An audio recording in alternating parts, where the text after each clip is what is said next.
கிறிஸ்து இயேசுவில் அன்புமிக்க அருமையான சகோதர சகோதரிகளே, ஊட்டியிலிருந்து ஒரு அழகான காரிலே ஒரு குடும்பம் பயணமாகி மேலிருந்து கீழே இறங்கிக் கொண்டிருக்கிறது. அருமையான கார், விலை உயர்ந்த கார். காரினுள்ளே ஏசி அப்படியே ஜில்லுன்னு இருக்கு.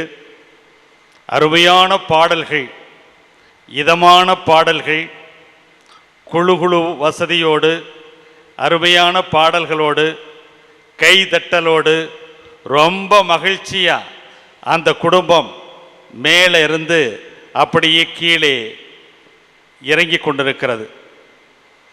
ஒரு இடத்துல ஒரு கல், நல்ல உருண்ட ஒரு கல் டமாருன்னு வந்துட்டு அந்த காரினுடைய கண்ணாடியை பதம் பார்க்கிறது. டப்புன்னு அப்படியே டிரைவர் நிப்பாட்டிட்டு சுத்தி முத்தி பார்க்கிறார். இந்த கல் எங்கேருந்து வந்துச்சு? ஒருத்தரையுமே காணா, ஒரு பிள்ளையும் காணா. யார் அது அப்படின்னு சொல்லி பயங்கரமான கோபம் இவங்களுக்கு. என்ன, விலை உயர்ந்த கார் இல்லையா, அடிப்பட்டது கண்ணாடி. அப்போ சுற்றி மொத்து பார்க்குறார்கள், ஒருத்தரையும் காணா. கொஞ்ச தூரத்திலிருந்து ஒரு பையன் வர்றான். இவன் தான் அடிச்சிருப்பான்னு சொல்லிட்டு, யாரா கண்ணாடியில் கல் அடித்தது? நான் தான். நானா? எதுக்குடா அடிச்ச அப்படின்னு. ஆமாம், உங்களை நிறுத்துங்க நிறுத்துங்க, வண்டியை நிறுத்துங்க நிறுத்துங்கன்னு கத்தி கத்தி சொன்னேன். ஆனால் நீங்கள் நிறுத்தலை. அடுத்தது கைதட்டி நிறுத்துங்க நிறுத்துங்கன்னு சொன்னேன், நிறுத்தலை. அதனால தான் கல்லால் அடித்து நிறுத்தினேன் அப்படின்னு சொன்னான். இங்கே வாங்க அப்படின்னு சொல்லிட்டு அந்த காரில் இருக்கிறவங்க எல்லாத்தையும் இறக்கி அப்படியே ஒரு 10 அடி தூரம் இருக்கும் கூட்டிகிட்டு போகிறான். அங்கே போனால் மண் சரிவில், மழையில் மண் சரிவில் அந்த ரோடு அப்படியே பொளந்து போய் நிற்கிது. இன்னும் ஒரு 2 நிமிடம் அந்த கார் போயிருந்துச்சுன்னா குடும்பமே க்ளோஸ். இப்போ அந்த குடும்ப தலைவன் அந்த கண்ணாடியை மாற்றவே இல்லை. கண்ணாடியில் ஒரு எழுத்தை எழுதியிருக்கிறார், இது கடவுள் கொடுத்த எச்சரிக்கை. இது கடவுள் கொடுத்த எச்சரிக்கை அப்படின்னு சொல்லி அந்த காருல அப்படியே வலம் வந்து கொண்டிருக்கிறது. அன்புமிக்கவர்களே, மனிதர்கள் இன்றைக்கு பல்வேறு விதமான சக வசதிகளோடு எதை பற்றியுமே கவலைப்படாமல் வாழ்ந்து கொண்டிருக்கக்கூடிய ஒரு சமூகத்தில், கண்டதே காட்சி கொண்டதே கோலம் என்று வாழ்ந்து கொண்டிருக்கக்கூடிய ஒரு சமூகத்தில் மனிதர்கள் தடுமாறி போய் கொண்டிருக்கக்கூடிய ஒரு உலகத்தில் அவர்களையெல்லாம் நிறுத்தி அவர்களையெல்லாம் ஒரு பாதையிலே கொண்டு வந்து கடவுளுக்கான காரியங்களை அவர்கள் செயல்படுத்த வேண்டும் என்பதற்காக கடவுளால் தேர்ந்தெடுக்கப்பட்டவர்கள்தான் திருத்தூதர்கள். இந்த திருத்தூதர்களை பெயர்கள் வரிசையாக இங்கே சொல்லப்பட்டிருக்கிறது. இவர்களெல்லாம் யார்? எதற்காக அழைக்கப்பட்டார்கள்? அவர்களுடைய பணிகள் என்ன? ஏன் இயேசு இந்த 12 திருத்தூதர்களை மட்டும் திருத்தூதர்களாக தேர்ந்தெடுத்தார் என்ற ஒரு கேள்விகளை எல்லாம் கட்டாயமாக நாம் எழுப்ப வேண்டி இருக்கிறது. ஏன் இயேசுநாதர் இந்த 12 பேர்களை மட்டும் திருத்தூதர்களாக தேர்ந்தெடுத்தார்? 15 பேரை தேர்ந்தெடுக்க கூடாதா? அல்லது 20 பேரை தேர்ந்தெடுக்க கூடாதா? அல்லது ஒரு 30 பேரை தேர்ந்தெடுத்திருக்க கூடாதா? அவர்களுக்கு திருத்தூதர்னு ஒரு பேர் வச்சிருக்க கூடாதா? கரெக்டா 12 அப்படின்னு சொல்லி வச்சிருக்கிறாரே. ஏன் அப்படின்னு சொல்லி ஆழமாக கொஞ்சம் சிந்திச்சோம் அப்படின்னா, 12 மாதங்கள் அடங்கியது எது? ஒரு வருஷம். 12 மாதங்கள் அடங்கியது ஒரு வருஷம். சாலமோன் அரசன் தன்னுடைய நாட்டை சிறப்பாக ஆள வேண்டும் என்பதற்காக 12 மாநிலங்களாக பிரித்ததாக 1 அரசராகமம் 4வது அதிகாரம் 7வது வசனத்திலே சொல்லப்பட்டிருக்கிறது. 12 மாநிலங்களாக பிரித்திருக்கிறார். அதே போல இஸ்ராயல் தேசம் 12 குலங்களாக பிரிக்கப்பட்டிருக்கிறது. இஸ்ராயல் மக்களை 12 குலங்களாக பிரித்திருக்கிறார்கள். இயேசு ஆண்டவர் அந்த இஸ்ராயல் மக்களை பிரித்த அந்த 12 குலங்களை அடையாளப்படுத்துகின்ற விதமாக 12 திருத்தூதர்களை தேர்ந்தெடுத்து புதிய இஸ்ராயலாகிய இந்த திருச்சபை என்ற ஒரு மாபெரும் இயக்கத்திற்கு அடித்தளமிட்டிருக்கிறார் இயேசு ஆண்டவர். இதுதான் 12 திருத்தூதர்களை தேர்ந்தெடுத்ததற்கான காரணமாக இருக்க முடியும். ஆக தனக்கு பின்பாக இந்த திருச்சபையானது ஆலமரமாக விஸ்தீரிக்கப்பட வேண்டும் என்றால், இந்த திருச்சபையானது கட்டியெழுப்பப்பட வேண்டும் என்றால், இவர்களின் வழியாக இந்த திருச்சபையை கட்டியெழுப்ப வேண்டும் என்று கடவுள் தீர்மானித்திருக்கிறார். எனவே அவர்கள் வழி வழி தோன்றல்களாகத்தான் திருத்தந்தை, ஆயர்கள், குருக்கள் என்று வரிசையாக வருகிறார்கள். ஆக இவர்களெல்லாம் எதற்காக அழைக்கப்பட்டார்கள் அப்படின்னு சொல்லும் போது அதைத்தான் யோவான் நற்செய்தி, அதைத்தான் மார்க்கு நற்செய்தி 1 அதிகாரம் 20 to 28 வரையிலே நாம் பார்க்கிறோம். என்ன? பேதுருவையும் அந்திரேயாவையும் அழைக்கிறார். வாங்க, உங்களை எல்லாம் மனிதர்களை பிடிப்பவராக்குவேன் அப்படின்னு சொல்றார். மனுஷரை எப்படி பிடிக்க முடியும்? ஆட்டை பிடிக்க முடியும், கோழியை பிடிக்க முடியும், மீனை பிடிக்க முடியும். ஆனா மனுஷரை எப்படி பிடிக்க முடியும்? இங்க மனிதனினுடைய மனங்களை, மனிதர்களுடைய உள்ளங்களை, மனிதனுடைய வாழ்க்கையினுடைய செயல்பாடுகளை பிடிப்பதற்காக கடவுளால் அழைக்கப்பட்டவர்கள் அவர்கள். ஆக அப்படிப்பட்டவர்கள் தான் எல்லாவற்றையும் விட்டு இழந்து, எல்லாவற்றையும் இழந்துதான் இவர்கள் இயேசுவை பின்பற்றி இருக்கிறார்கள். நாம் பார்க்கிறோம், பேதுரு, அந்திரேயா, அதே போல யாக்கோப்பு, யோவான், இவர்களெல்லாம் வலைகளை விட்டு விட்டார்கள், படகுகளை விட்டு விட்டார்கள், தங்களுடைய தொழிலை விட்டு விட்டார்கள், தங்களுடைய எதிர்காலத்தையே விட்டுவிட்டார்கள். எல்லாவற்றையும் விட்டுவிட்டு இயேசுவை பின்பற்றினார்கள். எனவே இங்கே இழந்திருக்கிறார்கள் தங்களுடைய வருமானம், தங்களுடைய பாதுகாப்பு, தங்களுடைய வசதி, தங்களுடைய வீடு, எல்லாவற்றையும் விட்டுவிட்டு இனிமேல் எங்களுக்கு இயேசுதான் என்று அவரை பின்பற்றினார்கள்.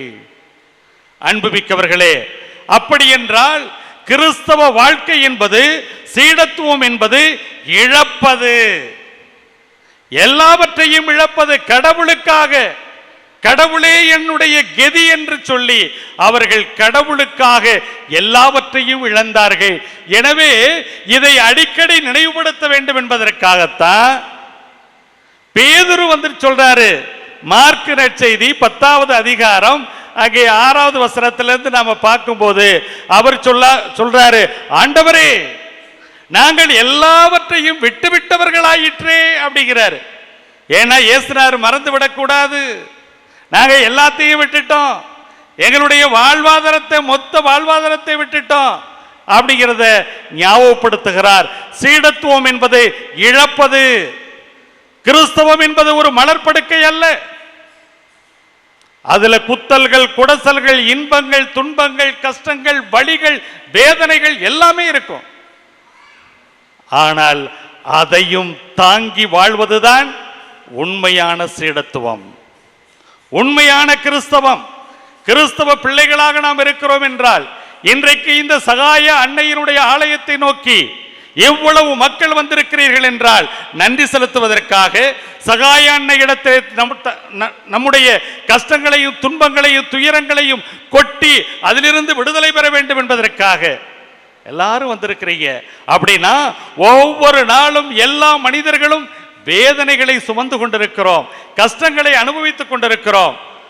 இந்த கஷ்டங்கள், துன்பங்கள் விவிலியத்திலே நாம் பார்க்கிறோம். அதை பற்றி கவலைப்பட வேண்டியதில்லை. ஏனென்றால் கடவுள் பார்த்துக் கொள்ளுவார். ஏனென்றால் கடவுளே கதி என்று வாழ்ந்து கொண்டிருக்கக்கூடிய நமக்கு கட்டாயமாக கடவுள் நம்முடைய பிரச்சனைகளையும் துன்பங்களையும் பாதுகாப்பதற்கு, நம்மை வழிநடத்துவதற்கு அவர் தயாராக இருக்கிறார் என்பதுதான் விவிலிய வரலாறு நமக்கு தெளிவாக சொல்லுகிறது. விவிலியத்திலே பார்க்கிறோம், பார்வோன் அடிமைத்தனத்திலே ஆட்கொள்ளப்பட்ட இஸ்ராயேல் மக்கள் பாலும் தேனும் பொழிகின்ற கானான் தேசத்திற்கு அழைத்து வருகின்ற போது அவர்கள் பட்ட சிரமங்கள் ஏராளம் தான். ஆனால் அதற்கு பிற்பாடு ஒரு கானான் தேசம் அவர்களுடைய கண்களுக்கு முன்பாக இருக்கிறது. எனவே வலிகளும் வேதனைகளும் துன்பங்களும் கிறிஸ்தவத்திலே நிறைந்திருக்கின்றன. ஆனால் அது நிரந்தரமானது அல்ல, தற்காலிகமானதுதான். ஏனென்றால் கடவுள் நம்மை ஒரு நாளும் அந்த துன்பங்களை கொடுத்து நிரந்தரத்திற்குள்ளே தள்ளிவிடுபவர் அல்ல, மாறாக நம்மை கைதூக்கி விடக்கூடியவர் தான் என்பதை அறிந்துதான் இயேசுவை அந்த சீடர்கள் பின்பற்றினார்கள். இந்த 12 திருத்தூதர்கள் அல்ல, 72 சீடர்கள் மட்டுமல்ல, இயேசு கிறிஸ்துவை பின்பற்றியவர்கள் ஏராளம். எதையும் எதிர்பார்த்து அவரை பின்பற்றவில்லை, எல்லாம் அவர்தான் என்று அவரை பின்பற்றினார்கள். அன்புமிக்கவர்களே, வாழ்க்கையிலே தன்னுடைய உயிர் போனாலும் பரவாயில்லை, எல்லாவற்றையும் எதிர்கொண்டு வாழ்வதற்காக புறப்பட்டவர்கள் தான் அவர்கள். ஏனென்றால் அவர்கள் இறந்து உயிர்த்து கிறிஸ்துவை பின்பற்றி இருக்கிறார்கள். எப்படி? அதாவது ஒரு மிஷனரி, ஒரு குடும்பம் ஆப்பிரிக்க தேசத்திலே பிஜு என்ற ஒரு இடத்திற்கு, தீவுக்கு போறாங்க. நற்செய்தி அறிவிப்பதற்காக போறாங்க. கப்பல்ல பயணம் போறாங்க. அப்ப அந்த கப்பல் மாலுமி அவர்களை பார்த்து கேட்டான், எங்க போறீங்க அப்படின்னு சொல்லி. இந்த மாதிரி பிஜி தீவுக்கு நாங்க போறோம், நற்செய்தி அறிவிப்பதற்காக போறோம் அப்படின்னு சொல்லி. அப்படியா? ஐயோ, அங்க மனிதர்களை உண்ணக்கூடியவர்கள், நரமாமிசம், கேனிபல்ஸ் என்று சொல்லுவார்கள். மனிதனுடைய சதைகளையும் மனிதனை சாப்பிடக்கூடிய மனிதர்கள் அங்கே இருக்கிறார்களே, நீங்க போயிட்டு உயிரோட திரும்ப முடியாது, தயவு செய்து திரும்பி போங்க அப்படின்னு சொல்லி அவர் சொல்றாரு. அப்ப அவர்கள் சொல்லுகிறார்கள், இல்ல, we died before we came here, நாங்கள் ஏற்கனவே இறந்து விட்டோம், நாங்கள் அதை பற்றி கவலைப்படவில்லை, எனவே நாங்கள் திரும்பவும் போவதற்கு நாங்கள் தயாராக இருக்கிறோம் அப்படின்னு சொல்லி அவர்கள் சென்றார்கள், அந்த மக்களோடு வாழ்ந்தார்கள். அன்புமிக்கவர்களே, அதே போலதான் இந்த திருத்தூதர்களும் தங்களுடைய வாழ்க்கையை எப்பொழுது இழந்தார்களோ, வலைகளையும் மீன்பிடி தொழிலையும் தாய் தந்தையும் குடும்பத்தையும் எப்பொழுது இழந்தார்களோ அப்பொழுதே அவர்கள் இறந்து விட்டார்கள். திரும்பவும் புது வாழ்வுக்கு வருகிறார்கள். அதுதான் இயேசு கிறிஸ்துவை பின்பற்றிய வாழ்வு. எல்லாவற்றையும் சாவுக்கு பயந்து சாக்கடையில் வாழ்வதை விட கல்லறைக்குள் புகுந்து கடவுளோடு வாழ நினைத்தவர்கள் இவர்கள். எதை பற்றியும் அவர்கள் கவலைப்படவில்லை. திருத்தூதர்களுடைய வாழ்க்கையை பாருங்களேன், அவர்களுடைய கடைசி சாவு எந்த அளவுக்கு ஒரு கொடுமையாக இருந்திருக்கிறது பாருங்க. மத்தேயு எத்தியோப்பியாவில் வாளால் வெட்டி கொல்லப்பட்டார். அந்திரேயா மண்டையில அடிபட்டு கல்லால எடுத்து அடிச்சு அவரை கொண்டிருக்கிறாங்க. அதே போல பேதுரு சிலுவையில தலைகீழாக அவரை கொண்டிருக்கிறார்கள். எக்ஸ் வடிவ அந்த சிலுவையிலையும் அரைந்து கொண்டிருக்கிறார்கள். அந்திரேயா 2 சொல்றாங்க. அதே போல பார்க்கிறோம், இந்த யூதா அவரை ஈட்டியாலேயே குத்தி கொண்டிருக்கிறார்கள். தோமா வெட்டி கொல்லப்பட்டிருக்கிறார், பிளக்கப்பட்டிருக்கிறது என்று சொல்கிறார்கள். உடலை பிளப்பது. ஆக அந்த அளவுக்கு அவர்கள் தங்களுடைய உயிரை துச்சமென மதித்திருக்கிறார்கள். எதற்காக? கடவுளுக்காக.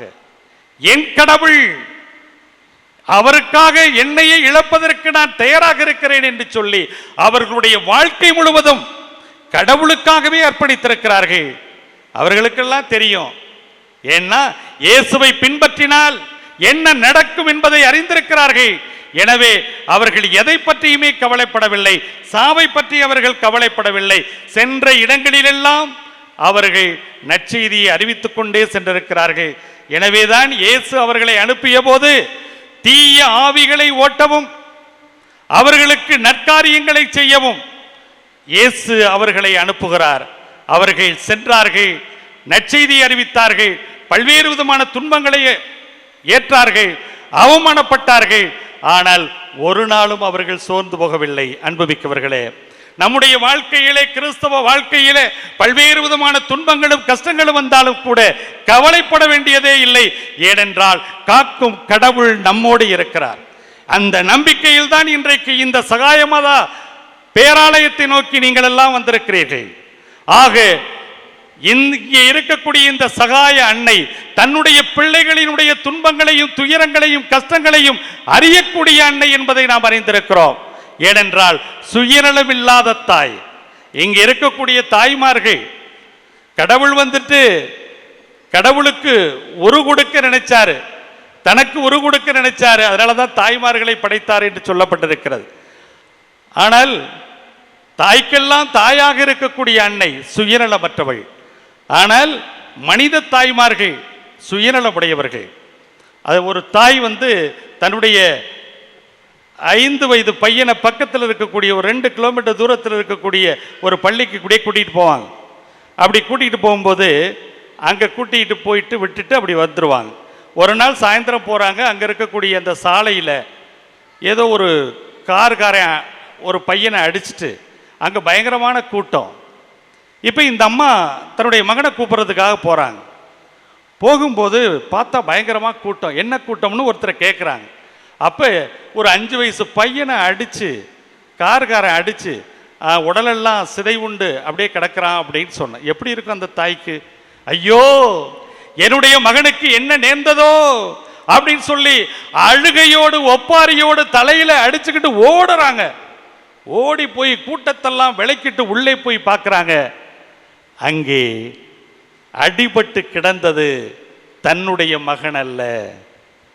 அப்பாடா, நிம்மதி.